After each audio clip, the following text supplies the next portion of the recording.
दो गांव दो शहरी बहू की Chhath Puja. Lucky boy oh my lucky boy, जाने कौन बनेगा मेरा लकी बॉय। स्वाति, इन लव बर्ड्स को देखकर मुझे कुछ कुछ होता है।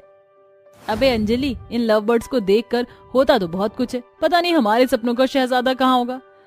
लगता है हमारे शहर में लड़के कम पड़ गए हैं और हम सिंगल ही मरेंगे। तभी अखिलेश और पवन नाम के दो लड़के उनके पास आते हैं। जी, आप बता सकती हैं कि रूम नंबर 305 कहाँ है? स्वाति, मुझे तो मेरे सपनों का राजकुमार मिल गया। मुझे भी। चल गुरु, हो जा शुरू।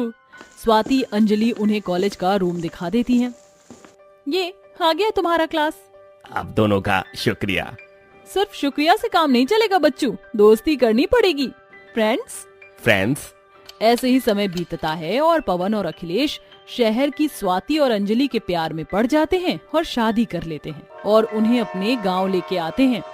माँ, बाबूजी, भाभी, कहाँ हैं आप सब? अरे देवर जी, आ गए आप? हाँ भाभी, और देखिए साथ में आपकी देवरानी भी लेकर आए हैं। दोनों गांव की बहुएं शहरी बहुओं का स्वागत करती हैं। हाँ ये देवरानी जी, हमारे परिवार में आप दोनों का स्वागत है। सोचा था शादी करके जिंदगी अच्छी बीतेगी, मगर तेरी तो लग गई अंजलि, शादी करके किन्हीं गवारों के बीच फंस गई। अगले दिन 5 बजते ही गांव की दोनों बहुएं उठकर काम में लग जाती हैं। और रोजो, मैंने चूल्हा लीप दिया है और राख भी निकाल दिया है, अब तुम जल्दी से बर्तन मांज लो। अजी जेठानी जी। तभी बर्तन मांजने की आवाज से दोनों शहरी बहू की नींद खुल जाती है। ओह गॉड, ये खटर पटर की आवाज कहाँ से आ रही है? जाके देखती हूँ। तुम दोनों, गांव की गवारों को उल्लू की तरह जागने की आदत है, तो इसका मतलब ये तो नहीं कि दूसरों की भी नींद डिस्टर्ब करो। अरे देवरानी जी, ये गांव है, यहाँ सब जल्दी उठते हैं। I want to bed tea. अरे दादा, देवरानी जी, तुम्हारी अंग्रेजी में खिटपिट से तो अच्छा तो हम अपनी करीना का मिमियाना सुन ले, है ना करीना? मैं तो भूल ही गई थी कि तुम दोनों गांव की जो हो, पढ़ाई लिखाई तो तुम्हारे लिए काला अक्षर भैंस बराबर है। मुझे चाय पीना है। और ये तो देवरानी जी, करीना खुटिस बंदी है, उसका दूध दूध कर बना लो। व्हाट रबिश, बकरी के दूध की चाय, याक। देवरानी जी, बकरी के दूध की चाय शहरी कैपुचिनो बहुत स्वादिष्ट और फायदेमंद होवत है, और डेंगू माँ भी तो बकरी का दूध ही पीते हैं। ये सुनकर अंजलि बकरी के दूध की बनी चाय पी लेती है। शुरुआत में तो दोनों शहरी बहुओं का गांव की बहुओं से काफी नोकझोंक होता है, मगर थोड़े दिनों में अंजलि और स्वाति गांव के माहौल में ढल जाती हैं। तभी एक शाम, ये लो अम्मा, हम गन्ना और नारियल ले आए हैं। अच्छा किया राकेश बेटा, जो तू गन्ना ले आया। रज्जो बहू, आंगन का देव कोना लीप कर ये सारे गन्ने वहाँ उठाकर रख दे। जी माँ जी। जेठानी जी, घर में इतने सारे गन्ने किस लिए आए हैं? देवरानी जी, तुम्हें नहीं पता, घर माँ छठ पूजा है, घर की बहुओं को छठ का व्रत रखना होता है। तभी सास सीता वहाँ आती है। रहने दे रज्जो बहू, स्वाति बहू शहर से है, इसलिए इन दोनों को छठ पूजा और छठी मैया की मान्यता के बारे में कहाँ कुछ पता होगा। नहीं माँ जी, हमने शहर में भी छठ पूजा होते देखा, इसलिए हमें थोड़ा बहुत पता है, और हम भी छठ पूजा का व्रत रखना चाहती हैं। अपनी शहरी बहू के मुंह से छठ व्रत रखने की बात सुनकर सीतो खुश हो जाती है। दोनों शहरी और दोनों गांव की बहुएं एक साथ नहा खा विधि को निभाती हैं। देवरानी जी, अभी तो सिर्फ नहाए खाए की विधि पूर्ण हुई है, कल खरना व्रत है, इसलिए हम दोनों कल के व्रत की फल फूल की खरीदारी के लिए बाजार जा रही हैं। इतने में तुम आंगन लीप लेना। अपनी दोनों गांव की जेठानी की देखा देखी दोनों शहरी बहुएं भी पूरी आस्था भक्ति के साथ छठ पूजा के व्रत के आगे बढ़ती हैं और खरना के लिए पूरा घर आंगन अच्छे से लीप देती हैं और दिन भर खरना व्रत भूखी रहकर अपनी दोनों जेठानियों की मदद कराती हैं। जेठानी जी, खरना व्रत कैसे होता है? देवरानी जी, आज के दिन से हमारा छठ पूजा व्रत आरंभ है। हमें दिन भर भूखे रहना और शाम को डूबते सूरज को अर्घ देने के बाद हम गुड़ की खीर और पूरी से अपना खरना व्रत खोलेंगे। जेठानी जी, आप खीर बना लीजिए, पूरी मैं और स्वाति बना देंगे। अपनी चारों गांव और शहरी बहू को एक साथ छठ पूजा का व्रत करता देखकर सास सीतो बड़ी खुश होती है। धन्यवाद छठी मैया, आपकी कृपा से मेरे घर आंगन में मेरी चारों बहू एक साथ छठ पूजा का व्रत कर रही हैं। बस इनकी गोद को भरकर मेरे सूने आंगन का भाग्य जगा देना मैया। फिर शाम को रज्जो आंगन लीपती है। चारों बहुएं आंगन में बैठकर केले के पत्ते पर खीर पूरी से खरना व्रत पूरा करती हैं। अगले दिन पहले छठ पूजा के दिन वह चारों पहली भोर से ही उठकर तैयारी में लग जाती हैं। चंदा दीदी, आज तो पहला छठ पूजा है। हाँ देवरानी जी, आज पहली छठ पूजा है और अभी बहुत से काम बाकी पड़े हैं। दौरा सूप धोना है, गेहूं पीसना, फिर ठेकुआ पूरी का प्रसाद भी तो बनाना है। दीजिए जेठानी जी, दौरा और सूप हम दोनों धो देंगे। इसके बाद छठ व्रत भूखी दोनों गांव और शहरी बहू बारी बारी से धो पीस कर चक्की में गेहूं पीसती हैं और दोनों शहरी बहुएं छठ पूजा का दौरा सजाती हैं। तो वहीं गांव की दोनों बहुएं छठ पूजा के गीत गाते हुए मिट्टी के चूल्हे पर ठेकुआ पूरी बनाती हैं। ठेकुआ छनाता भरल जाता, कोसी हो घरे घरे होता, छठी माई के बरतिया हो, घरे घरे होता, छठी माई के बरतिया हो। अब देखते ही देखते पहली छठ पूजा के शाम भी ढल जाती है और सीता अपनी दोनों गांव की बहू को पहनने के लिए पीले रंग की सूती साड़ी देती है। चंदा बहू, रज्जो बहू, ये तुम दोनों की छठ पूजा की पीली साड़ी। धन्यवाद माँ जी। माँ जी, दोनों देवरानी जी को भी साड़ी दे दीजिए। पर स्वाति बहू और अंजलि बहू तो शहर से हैं और वो तो महंगी साड़ियाँ ही पहनती हैं। मुझे नहीं लगता कि वो दोनों ये पीली सूती साड़ी पहनेंगी। मगर छठ पूजा के मान्यता के अनुसार व्रत रखने वाली बहू को पीले रंग की साड़ी पहननी होती है। अगर ऐसा है तो हम ये पीली साड़ी ही पहनेंगी माँ जी।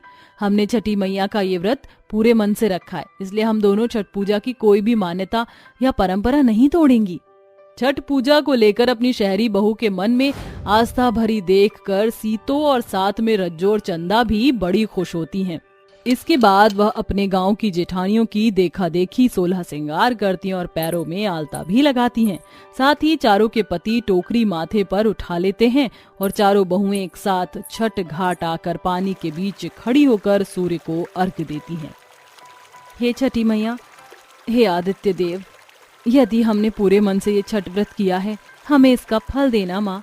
इसी तरह से अगले दिन भी चारों बहुएं तड़के भोर उठकर भक्तों वे भरे घाट पर पूरे परिवार के साथ छठ घाट आकर आंचल में फल फूल पूरी ठेकुआ का प्रसाद लिए उगते सूरज को अर्घ्य देकर व्रत को पूरा करके एक दूसरे को भर मांग पीला सिंदूर लगाती हैं। छठी मैया, तुम दोनों की मांग में देवर जी के नाम का सिंदूर बनाए रखे देवरानी जी। चलिए माँ जी का आशीर्वाद लेते हैं। इसके बाद चारों बहू एक साथ अपनी सास के पैर छूती हैं और फिर पूरा परिवार छठ घाट से घर लौट आता है। ऐसे ही वक्त गुजरता है और थोड़े ही दिनों में वह गर्भवती हो जाती हैं। माँ जी, छठी मैया की कृपा से हम चारों माँ और आप दादी बनने वाली हैं। हाँ माँ जी, छठी मैया ने हम चारों बहू को हमारी छठ व्रत का फल दिया है।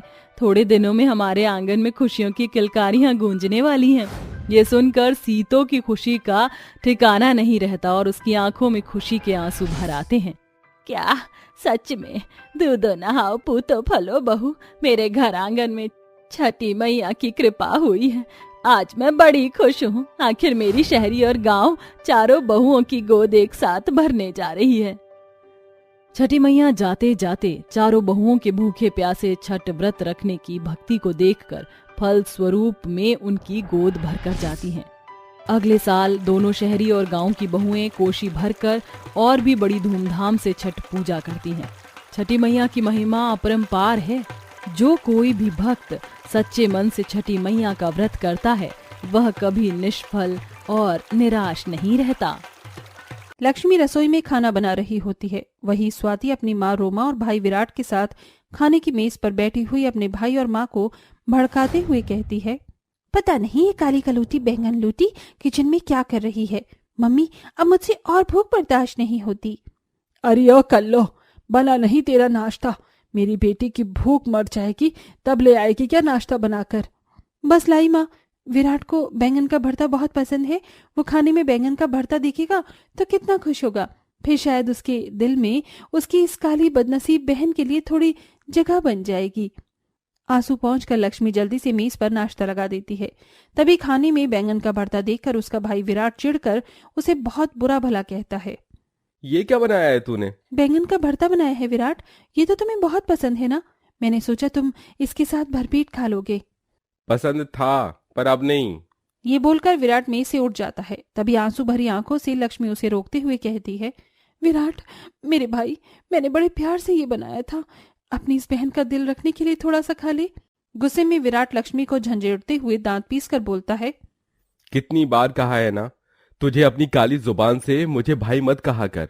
मेरी बहन सिर्फ स्वाति है, तू बस मेरे बाप की पहली पत्नी की बेटी है, यानी कि मेरी सौतेली बहन। इससे ज्यादा और कुछ न कम न ज्यादा। चल हट मेरे रास्ते से। विराट घमंड दिखाकर बेचारी लक्ष्मी को धक्का देता है। तभी स्वाति बोलती है, तरस, बेचारी मेरी ब्लैक ब्रिंजल बहन, जब देखो मेरे भाई को अपना भाई कहकर च्युइंगम की तरह चिपकी रहती है, मगर वो मेरा भाई है, तुझे भाव नहीं देने वाला। इस तरह से लक्ष्मी के मायके के सभी लोग उसे अकेला करके चले जाते हैं और लक्ष्मी आंखों में आंसू लिए भगवान के आगे बहुत रोती है। क्यों भगवान, तूने क्यों बनाया मुझे इतना बदसूरत? एक मेरे काले रंग के चलते मेरा भाई मुझे देखना नहीं चाहता।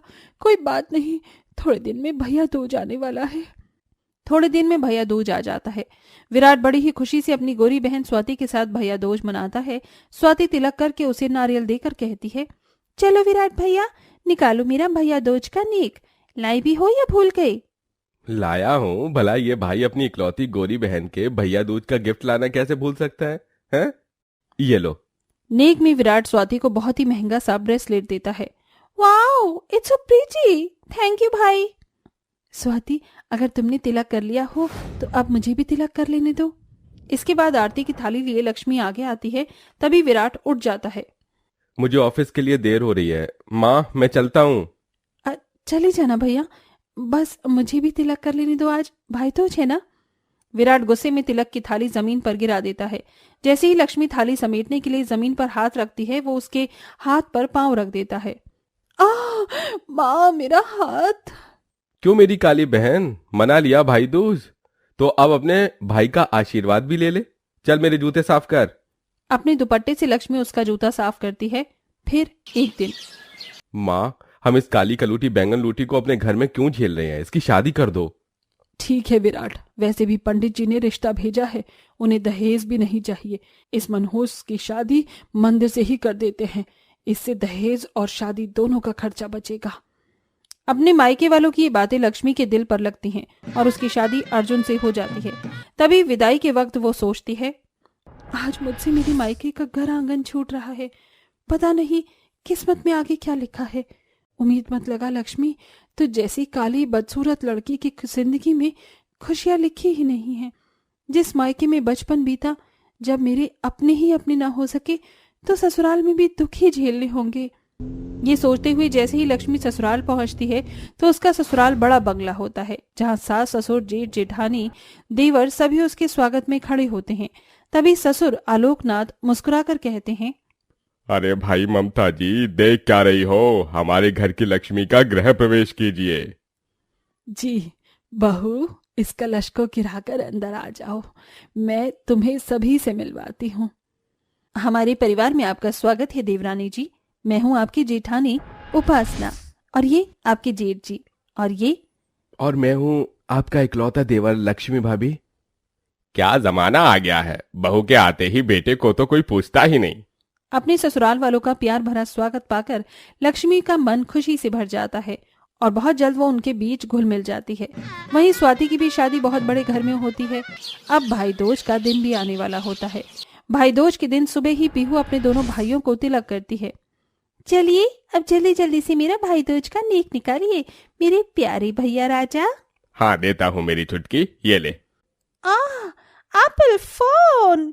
एप्पल फोन का थैंक यू अर्जुन भैया, मेरी डिमांड पूरी करने के लिए। और ये ले मेरी तरफ से कैडबरी चॉकलेट। मेरी ननंद और देवर के बीच कितना स्नेह है, बस एक मैं ही बदकिस्मत हूँ।